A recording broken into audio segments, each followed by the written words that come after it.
So I thought we would work through this smaller format, this DL card here, mostly because you see me making and the team making really large 8x8 cards, and the stencil's that big. It's a big stencil. They're big, heavyweight mylar 8x8, so great for wall art and larger format cards. But you don't need to make them that big. We can make them smaller, like the DL or even an A6 card.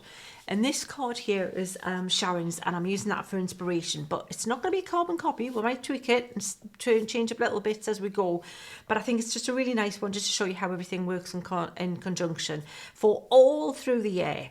Funnily enough, I just love autumn colours. They're just so lovely to mix with autumn colours, so that's what I'm feeling. And you know, in winter, coming up to spring, so let's do autumn. Makes sense in Sheena world. Right, so what I've done is I have taped down some of the textured white card, which I love that card. It's really heavyweight, it takes inks brilliantly, takes watercolours, water-based products, love it. So I've taped it down so the card's behaving. Next thing I'm going to do is I'm going to take my stencil, and I'm also going to make that behave nicely. But I'm going to look and see which bit I want to focus on. Where do I want, I should mention as well, this is bigger than DL. It's going to give me trim room, so I can then take away the messy bits at the edge and also have a little bit of wiggle room to see which way to get the lamps, for example, exactly where I want them to be. But I think about there looks good. So I'm going to take some more tape and I'm going to tape along this top little bit here. There's not a lot of stencil here because I like to give you as much value for money and fit in as much of the image as I can for you, but that should do just to anchor it so that we can just keep having a quick look and flipping it back down again. So colours I'm going to use, I'm going, as I've said, autumnal. We definitely want rusty hinge in here, so I'm using distressing, should mention that as well. Definitely rusty hinge. Definitely we might go a pop of mustard seed, even though it's a bit in your face, but we can do it. I'm fine. Spiced marmalade. And we want a brown in there, maybe vintage photo. That's a nice warm brown, distressing. So let's start with that. Well, maybe some greens as well, forest moss, and possibly some peeled paint. Right, that's it. You can see autumnal colours. I'm just going to pop them back now, so I've got a little bit of working space, but I wanted you to be able to see what we're going to start with now. I always like to start with a lighter colour. So start where you think there's going to be, you can always darken, but lightening is a different matter. So I'm going to start with mustard seed, and I'm going to give you a couple of ways you can apply this. The first way is using your applicators. Now, this isn't even a clean applicator. When I said start with a bright colour, you can see how, look, there's stuff coming out there. You know, I'm sure I'm not the only one, but you know, eventually I'll wash these. I usually just pop them in the sink with a bit of like washing up liquid, and then dry them. So the stain, but they're still they're good to go. That they're clean. There's no ink in them, but they do tend to stain. But that's okay. So I'm creating a kind of glow here. Later, when we take this away, I might use a cleaner applicator if I can find one.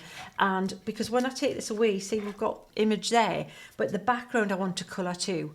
So kind of like we'll see, I may actually darken this. So that's one way to do it anyway. So let's say if we want to do this in a quick hit, quick lay down of colour, this is a brilliant way to do it. So these big bits of tree here, where we're going to have autumnal foliage there.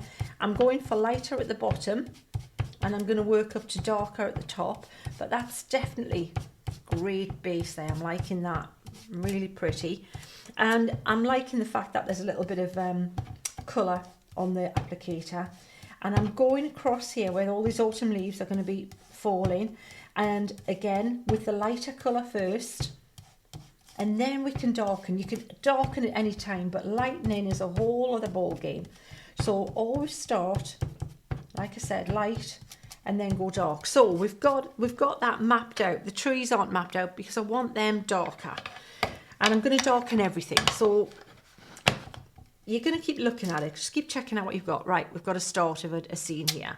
What I definitely want to do is I want to darken these lampposts. I want to darken the trunks of the trees, but I don't want to darken all of this. This is where these fabulous little brushes come in. Love these. These are perfect for doing that, for more precise application. So let's take some vintage photo. and we'll get these trunks coloured here.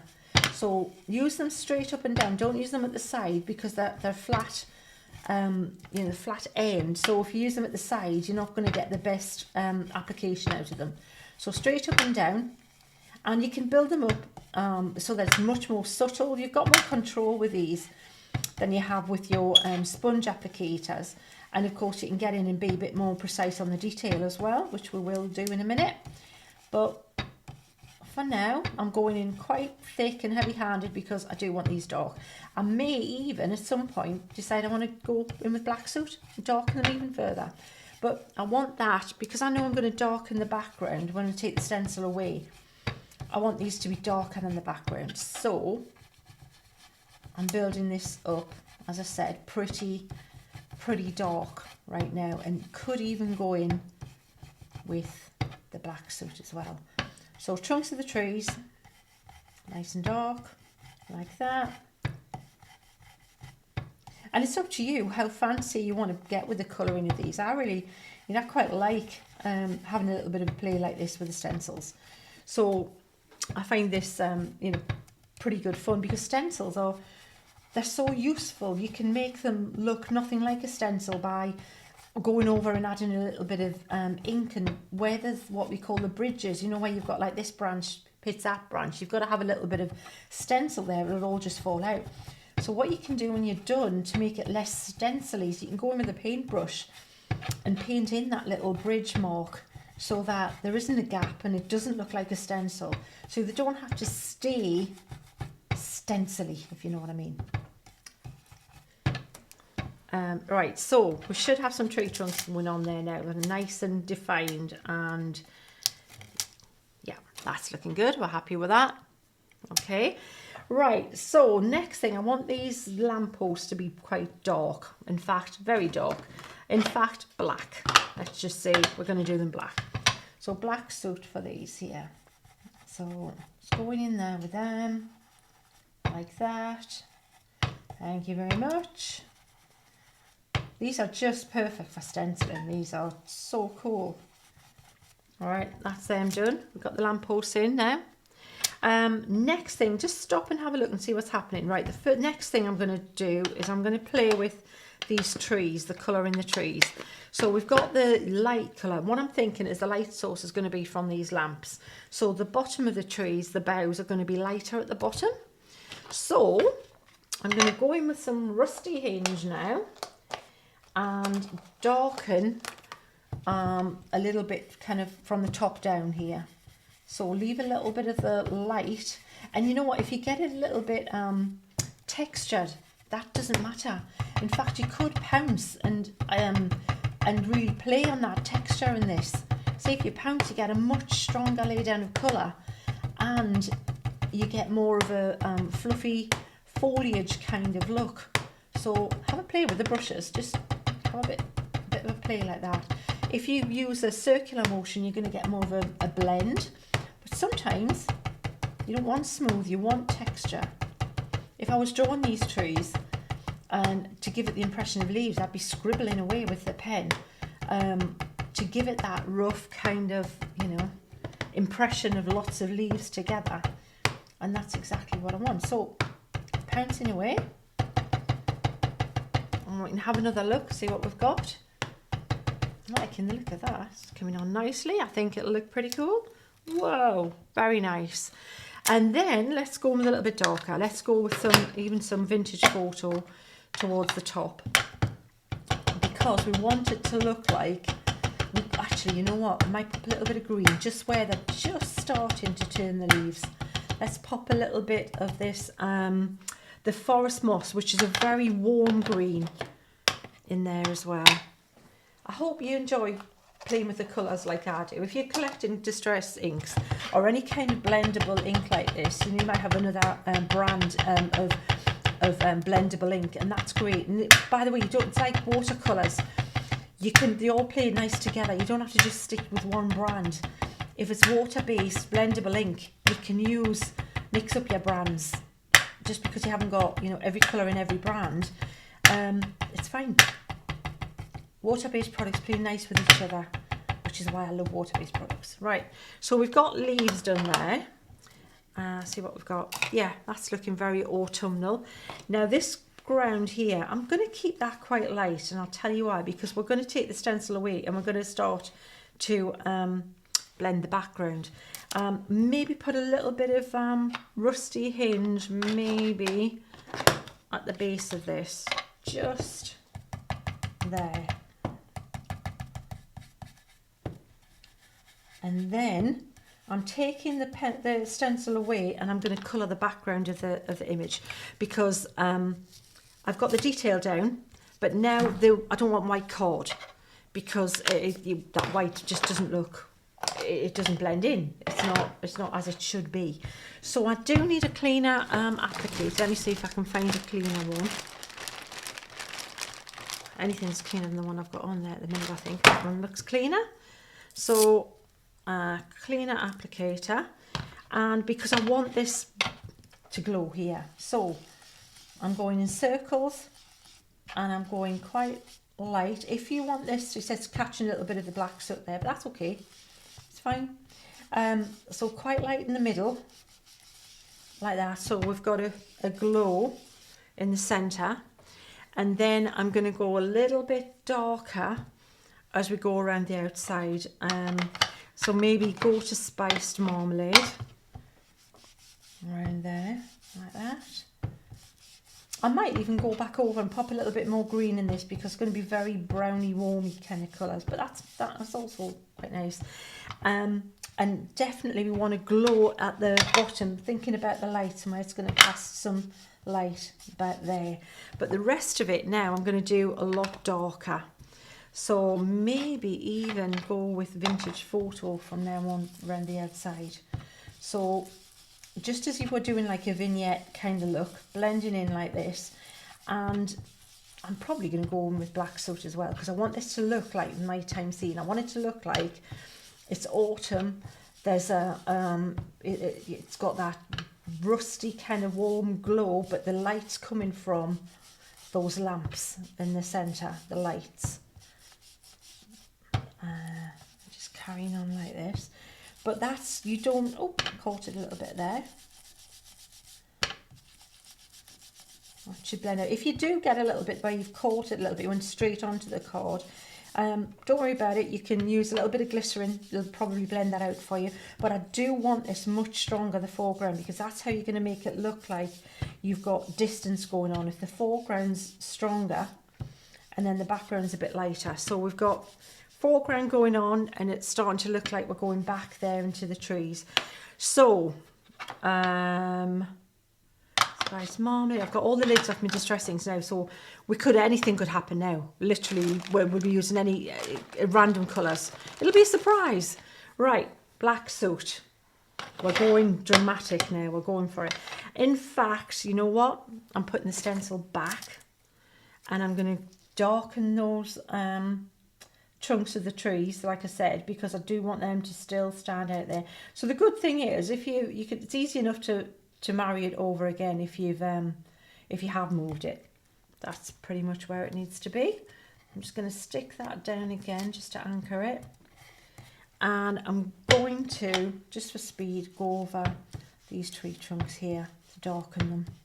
I'm going for drama. Oh, the drama. I said I thought I might go in darker with these tree trunks, and indeed I am.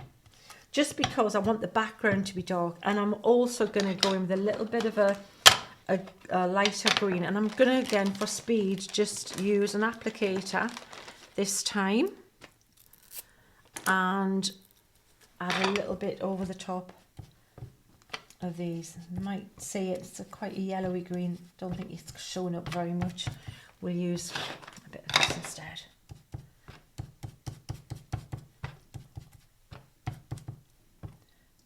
Oh, you know what, I don't know what colour I'm picking up now. Okay, all right, bit random, but never mind. Right, so now, and let me just do a little bit of this here, darken some of them.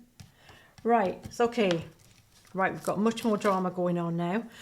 I'll take that away again, and I am going to now continue with some black soot and make it more of a vignette around the outside, because I do want it to look like it's night time.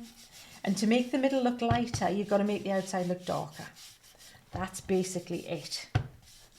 So going around with this.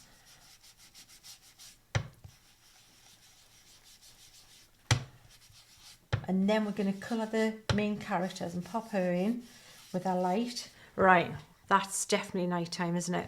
Right, I'm happy with that. So I'm going to try and marry up the right distress ink with the right lid. Get them out the way for now. Black soot. Right, so we've got that sorted. This, ideally, I would dry now. And before I do, actually, let's give those lights a little... look at that. Tape stuck down too much. Right, that's going to be trimmed there now, isn't it? Right, be careful if you're using a tape.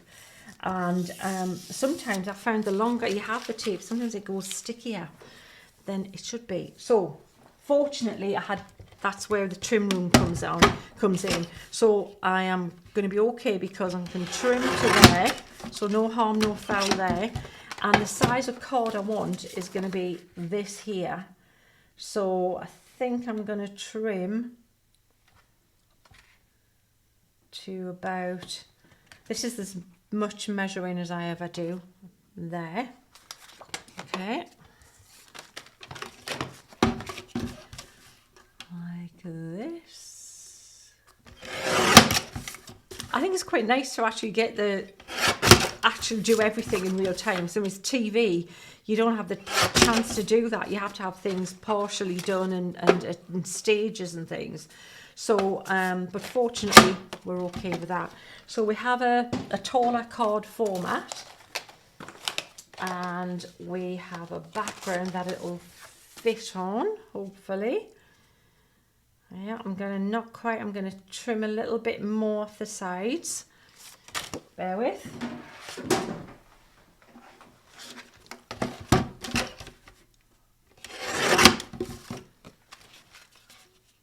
And what I think I might do, this is the background here, but what I think I'm going to do is because it's very close to the brown, I think I'm going to put a matte on that. I'm going to put a black matte on there as well. So, yeah, we'll pop that on there in a minute. But in the meantime, let me show you how we'll create a glow in the centre as well of these lights. So, take some water and just pop a little bit like this around the lamps, like this. And then blot it. And then we're going to get a halo of light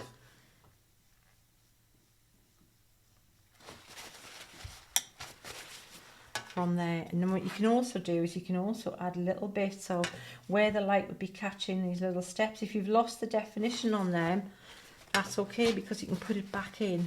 See how we've got a little bit, and also maybe create a little bank of light here coming across just with water, because that's where our intrepid explorer, actually I'm going to paint her like Red Riding Hood with the lamp. She's going to be walking into the scene like that. So we've got this really very much light time. If you want to add a little bit of texture, you could even pop little bits of water like this, you know, where you've got the autumn leaves, and just little dots, just like kind of following the pattern of the stencil, and then blot it, and then you've got little highlights of what could be catching the leaves there. Lots of things you can do. You can even highlight the sides of the tree if you want, give it a little bit of by adding a little bit of water. You can just have a play. The stencils are really there for you to take them as far as you want with them, being fancy with them. I am going to do that. You know what? I didn't plan this, but I'm going to do it just to show you how you can make it look less stencily if you want. I was talking about doing this. So this here, so if you want to make that look more like it's the actual tree and not a stencil, you've drawn it, just paint in the bridges like this, and then you can continue it coming up there like that, and that one can continue there. And it looks less like a stencil that way and more like it's just a freehand painting. See? And you can darken, you can just, again, playing, make this a little bit more. You can make it look like it's part of the ground, it can, it's got roots and things, and the same with this. So with stencils you have to have bridges, but it doesn't mean you've got to leave them. The bridges are those little plastic things that stop everything falling out, but you don't have to leave them that way. See? And that already I think looks much more like a sketch painterly than it did with the, and then you see again, if you've got steady and just your brush, you can come up and you can add more little tree things going on in the background as well. Just play. The stencils they're there as a tool for you to create what you want to create, how you want to create it. The same with stamps. Add to the stamps, draw little extra bits on the stamps if you want to do that. It's entirely how your call, how much or how little you want to tweak and adapt what's going on with that. So this, if you want to join that and have it coming over, so it's a bit of foliage, you can just add more colour to that shortly. But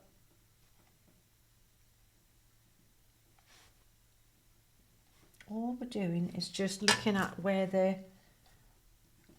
land is coming in like this, so just emphasize that. And then you've got, it looks like it's more of a 3D picture. And the good thing with distressings is you can always blend them like that. So we've got a really cool looking kind of sort of eerie autumnal evening scene going on.